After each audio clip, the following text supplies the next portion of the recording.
Halo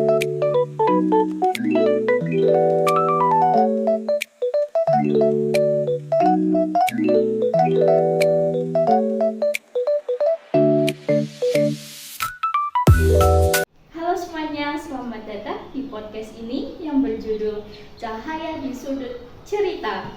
Nah, di podcast kali ini tentu saja saya akan membahas tentang cerita yang informatif, pengalaman yang membuat kita terinspirasi, menemukan cerita-cerita hebat yang sebelumnya tidak pernah kita dengar. Nah, kali ini saya akan membawakan podcast yang berjudul Tak Perlu Sempurna Untuk Menjadi Versi Terbaik Diri Sendiri. Nah, perkenalkan, saya Ayu Alisha Pangesti, mahasiswa baru dari program studi bimbingan dan konseling. Nah, di sini saya akan menemani kalian untuk beberapa menit ke depannya. Nah, tentu saja namanya podcast itu pasti tidak sendirian. Saya perlu narasumber untuk membantu supaya podcast ini tetap berjalan. Nah, di sini saya bersama narasumber yang pasti kalian dari tadi udah lihat kan. Di sini ada nih, kalian belum tahu namanya kan. Nah, Mbak mungkin boleh memperkenalkan diri dulu kepada aku dan para penonton. Hai, perkenalkan, saya Kuwati, saya seorang ibu rumah tangga. Wah, ibu rumah tangga biasanya 24 jam terus Full, sibuk iya. kerja, nggak ada waktu liburnya. Oke, Mbak, makasih ya sebelumnya udah datang di podcast ini, udah bersedia untuk nanti akan sharing-sharing dan saling berbagi pengalaman, berbagi pikiran. Terima kasih banyak, Mbak. Iya, sama-sama.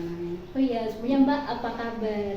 Alhamdulillah, baik dan jauh lebih baik. Oh, alhamdulillah, Masya Allah. Oh iya, Mbak Wati kan sekarang sebagai seorang ibu rumah tangga, kira-kira kesibukannya apa sih? Kenapa ya untuk menjalani kehidupan sehari-hari ini? Dan ibu rumah tangga itu memang super sibuk lah ya. Ibu rumah tangga harus bisa apapun juga gitu kan. Dari jadi dokter, dari keluarga, ahli gizi juga, jadi pembantu juga harus bisa. Udah gitu kan saya juga dengan kelontong, jadi sudah mondar-mandir 24 jam. Udah jualan. Iya, Seorang ngurus ibu anak, rumah- ngurus suami.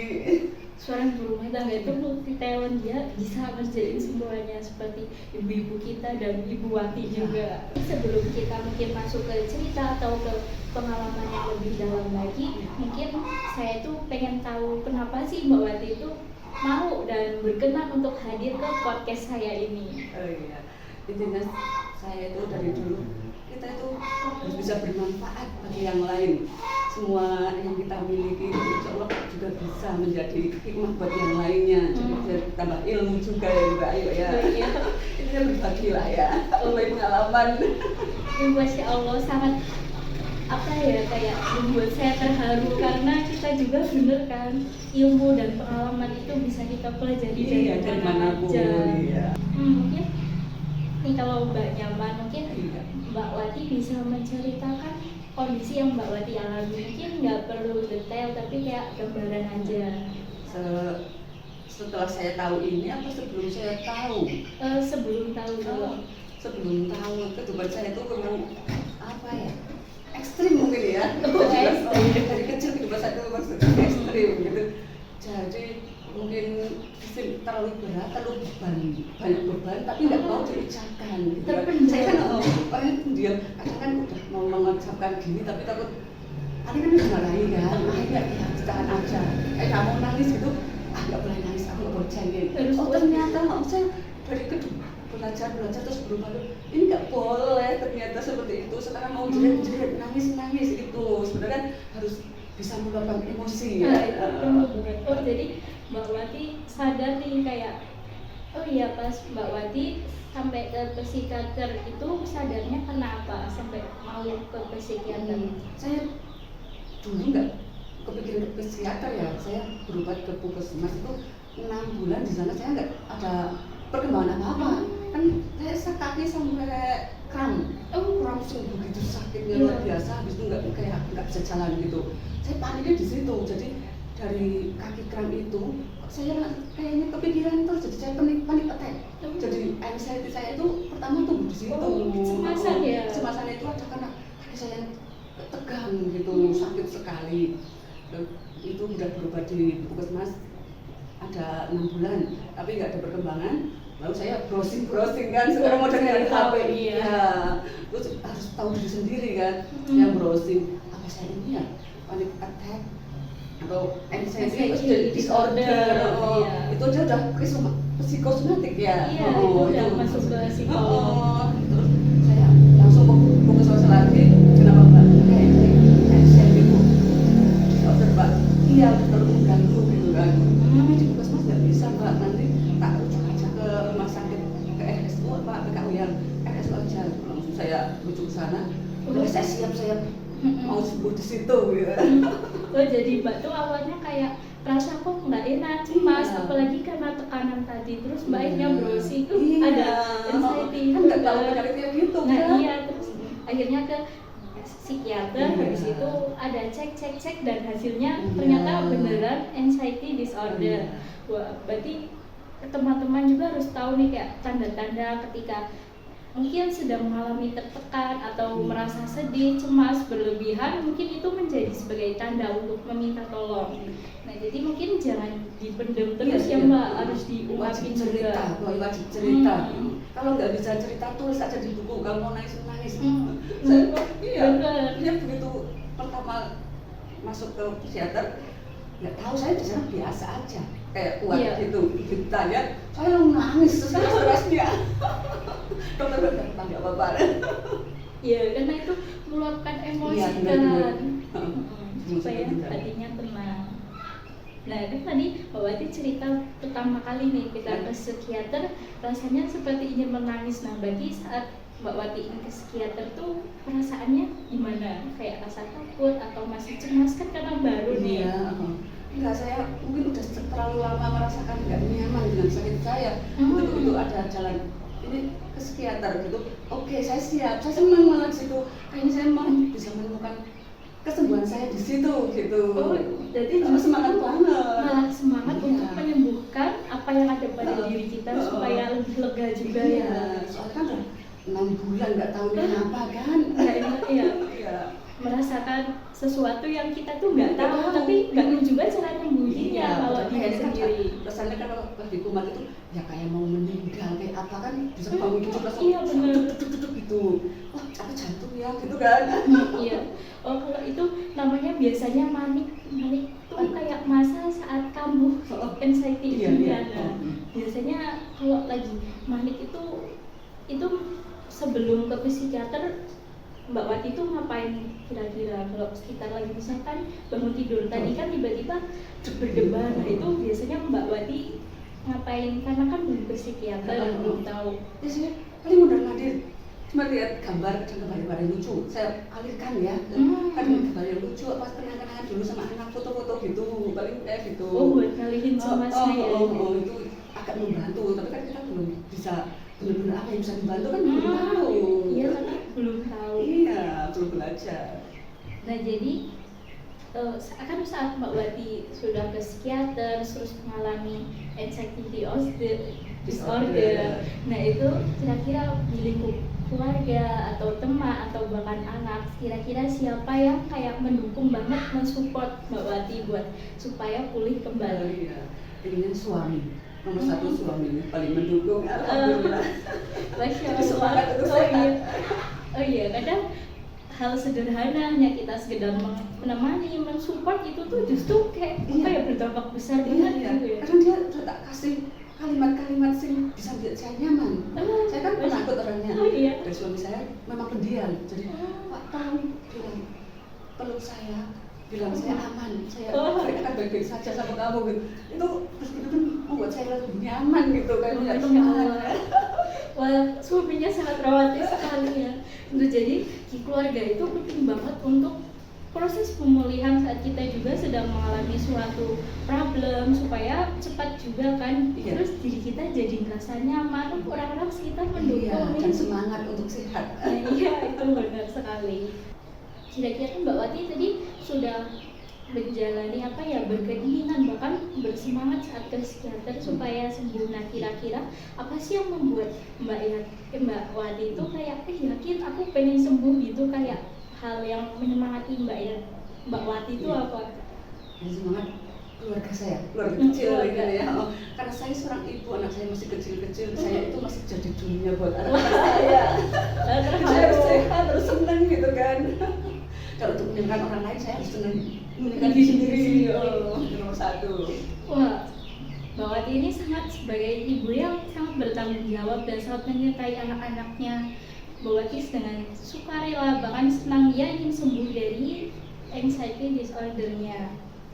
Nah, tadi kan Mbak Wati sebagai ibu rumah tangga dan punya anak-anak yang mungkin anak-anaknya masih kecil dan ada yang menuju remaja juga kan. Nah, di masa remaja juga kan anak-anak pasti ada yang mungkin dia bisa merasa cemas atau mengalami sebuah tekanan seperti saat Mbak Wati di awal tadi cerita. Kalau Mbak Wati kan orangnya pendiam, saat kecil saat pengen nangis kayak ngerasa harus kuat, terus kalau ada apa ditahan takut diomelin. Nah, jadi mungkin anak zaman sekarang juga beberapa mengalami hal tersebut ya, entah dari tekanan dari keluarga atau dari lingkungannya. Nah, kan Mbak Wati sekarang sebagai seorang ibu, nah kira hal apa saja sih yang membuat anak-anak itu tadi dia tiba-tiba ada anak merasa sedih atau galau atau cemas, itu tuh karena apa? Biasanya anak itu sedih ya ketika dia merasa sendiri ya, kurang dukungan orang tua untuk anak. Ya saya juga dari situ saya belajar, saya itu kenapa kok saya bisa begini, jangan sampai anak saya juga seperti itu gitu kan. Jadi saya menjaga, saya belajar parenting juga soal anak. Jadi di saat anxiety saya harus belajar untuk saya, belajar untuk mendidik anak-anak saya gitu. Ternyata pola asuh kecil kita itu juga menjadi sebab anak kita seperti itu juga. Iya benar. Jadi saya pikir jangan sampai anak saya seperti saya gitu kan. Saya lupa pola asuh. Ternyata ya kita harus selalu ada lah buat anak ya. Iya benar sekali. Selalu ada, jangan kalau anak lagi ngomong apa-apa jangan selalu disalahkan, cuma dengarkan saja gitu. Ketika dia minta pendapat baru kita berpendapat. Ketika tidak ya cuma jadi pendengar setia. Kan anak saya juga bilang kayak gitu. Dengarkan saja gitu. Nah, ini Mbak Wati ini dia menjadi seorang ibu yang sangat hebat sekali kan. Terkadang kalau ada anak cerita misalkan, Bu aku capek, aku ini, kadang kita orang tua refleks, kamu capek, kamu masih kecil gitu, kamu capek apa sih, gak mikirin ibu yang setiap hari ini juga. Saya dulu begitu sebelum kena ini, begitu kena ini saya belajar dari nol. Memang belajar untuk saya dan belajar untuk anak saya. Walah ternyata pola asuh saya selama ini yang dulu itu memang salah. Kayak pola asuh waktu saya kecil kan, jadi udahlah saya mulai dari potong sampai sini aja semua kenangan-kenangan yang buruk lah ya. Intinya sekarang saya mau jadi lebih baik juga untuk anak-anak saya, jadi lebih baik untuk diri sendiri ya. Anak-anak. Oh iya, kayak kan di bimbingan dan konseling, nah itu tuh ada kayak seperti kayak sejalur sama psikolog agak mirip. Nah itu di perkembangan individu tuh mengatakan jadi masa golden age itu kayak masa emasnya anak. Jadi saat anak kecil sekarang dia itu diasuh seperti apa oleh orang tuanya, itu akan menggambarkan jadi masa depan. Betul. Jadi ketika kita udah tua, udah paham gitu ya. Begitu anak saya nakal, astagfirullahaladzim, berarti itu kelakuan saya dulu gitu. Ternyata iya. Apa yang menimpa saya itu benar-benar apa yang saya bawa dari kecil. Jadi kayak trauma yang terbawa betul. tanpa sadar, mungkin pola asuh orang tua kita dulu terbawa ke anak kita gitu ya. Iya. Terus mengalir, kalau itu nggak dipotong tetap harus mengalir. Jadi harus seperti memotong supaya parenting yang zaman dulu kan kayak keras banget, mungkin dari luar keras tapi dari dalam terkadang hatinya sayang gitu kan, katanya sayang, saya minta kamu karena sayang kan, aku nggak bolehin kamu kan aku sayang kan gitu. Tapi kan sekarang enggak pelajaran gitu, itu ngaruhnya ke jiwa, benar-benar ke jiwa, ke mental. Iya. Jadi buat mungkin di sini ada yang ibu-ibu atau kita sekarang nantinya akan memiliki anak, mungkin kita tuh harus belajar banget cara parenting. Kalau mungkin kita merasa belum siap untuk menjadi seorang ibu, mending kita tunda dulu aja, jangan saat kita memiliki anak kita malah parentingnya betul. Itu kan malah kasihan anaknya kan, anak juga nggak salah apa-apa. Misalkan saat ada nih para penonton yang merasa dia tuh usia remaja, dia merasa cemas, down, atau overthinking, kira pesan-pesan apa sih yang ingin Mbak Wati itu sampaikan ke mereka? bagi kalian yang merasa cemas gitu, overthinking, cari teman yang bisa untuk diajak curhat gitu, yang bisa mengerti. Kalaupun itu nggak ada, memang jarang sekali. Iya betul. Kalaupun nggak ada, saya biasanya itu belajar tulis aja di kertas. Segala kemarahan, kesedihan, ketakutan, tulis di kertas, pasti nangis aja. Kalau mau nangis aja. Nanti kalau udah itu udah lega. Oh iya betul. Terkadang juga kalau kita dapat teman yang nggak cocok malah adu nasib. Iya betul. Sama dapatnya. Relate banget ketika lihat ada kita cerita teman kita bilang, kamu mah gitu aku. Iya betul, itu banyak seperti itu. Karena saya sendiri setua ini belum bisa mendapatkan teman cerita yang pas. Jadi dapat teman cerita susah kan, makanya mungkin kalau lihat cerita mungkin bisa ke kayak kita bukan konseling, hanya cerita kan. Kalau konseling itu kita bisa cerita hal biasa, mungkin ya, jadi mungkin bisa nih datang ke konseling, atau mungkin sekarang ada AI kan, semacamnya di AI itu bisa, atau journaling. Kalau saya kalau konseling kayak gini, oke, daripada saya curhat sama temen-temen gitu kan, malah jadi aib. Iya, takut nggak bisa jaga. Karena kalau misalnya sama psikolog atau sama konseling itu kan udah kode etik kan, mereka nggak boleh kayak ngebocorin ke luar-luar. Nah teman-teman, jadi video kali ini tuh seperti intinya kita membahas tentang bahwa hidup tuh harus kayak sempurna, kayak jalan lurus terus. Namanya hidup pasti ada tanjakan sama turunan, seperti di Gunung Pati juga kan, jalannya nggak mungkin lurus terus, ada tanjakan, naikan, belokan. Tapi terkadang jalan yang seperti itu pun membuat kita capai ke tujuan kita. Jadi saat kita menjalani suatu proses, terkadang nggak apa-apa kok untuk meminta tolong atau kita beristirahat dulu saat kita merasa lelah. Nah supaya kita juga tuh nggak mengalami tertekan atau kita lelah seperti hilang arah. Nah jadi kita juga tuh nggak apa-apa ada namanya gagal dalam hidup, karena di hidup tuh nggak sempurna ya Mbak. Dalam hidup mesti ada mengalami juga kegagalan. Kalau saya udah nggak ada kegagalan, intinya apa? Semua yang kita usahakan 90% pasti berhasil. Kalaupun 10% yang tidak berhasil itu karena kurang beruntung. Oh, Masya Allah. Nah, jadi apa ya, kita harus membangun perpikiran positif, apa yang kita ambil, dan juga mengambil hal positif dari mungkin kejadian seperti Mbak ini. Mungkin hal positifnya Mbak tuh jadi tahu ini apa, dan jadi parenting juga buat anaknya gimana, seperti itu. Nah jadi jika kalian mungkin di para remaja terutama atau anak-anak ketika mengalami tertekan atau cemas, kalian jangan ngekip terus, karena itu bisa kayak jadi bom waktu kalau udah besar. Jadi lebih baik seperti kata Mbak Wati tadi, cari tempat curhat atau kita melakukan kebiasaan untuk menenangkan diri kita. Dan kalau dirasa kita udah nggak kuat, kita harus minta tolong ke yang profesional, seperti mungkin ke psikolog atau ke psikiater. Nah itu tuh bukan suatu kelemahan, tapi justru rasa berani, karena jarang orang mungkin dia merasa selalu takut, ini cemas yang berlebihan, dia merasa dia baik-baik aja, padahal terkadang itu tuh jadi sinyal dari tubuhnya untuk meminta tolong kepada orang lain supaya dirinya tuh menjadi merasa lebih baik. Nah jadi seperti yang tadi kita bahas, bahwa kayak seperti kehidupan itu bukan suatu perlombaan kan Mbak, karena kehidupan setiap orang tuh dimulai dari start yang berbeda. Masing-masing. Nah iya betul. Nah dari cerita Mbak Wati tadi, aku dan mungkin kalian juga jadi mengerti bahwa mungkin seperti tadi, hidup juga ada dimana kita harus duduk dulu, berhenti istirahat untuk melihat bagaimana keadaan diri kita, kondisi diri kita, batin kita. Kadang dari luar mungkin kita sehat aja, tapi dari dalam kita belum tentu. Apa yang kita rasakan nggak tahu orang lain, cuma kita yang rasain. Jadi kita perlu juga self awareness, kita harus menyadari diri kita sendiri, apakah aku baik-baik aja, apakah kira-kira aku ini perlu bantuan nggak ya, atau aku memiliki trauma. Nah jadi buat teman-teman semua, ada pesan dari aku di podcast kali ini.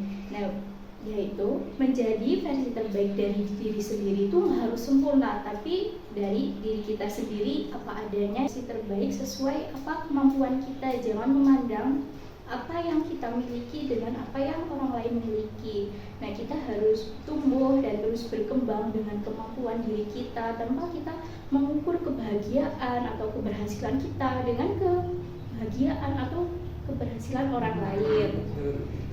Nah, mungkin saya ucapkan terima kasih sekali lagi kepada Mbak Wati udah hadir, kita sharing-sharing di sini, saling berbagi pengalaman pada aku dan pada para penonton juga.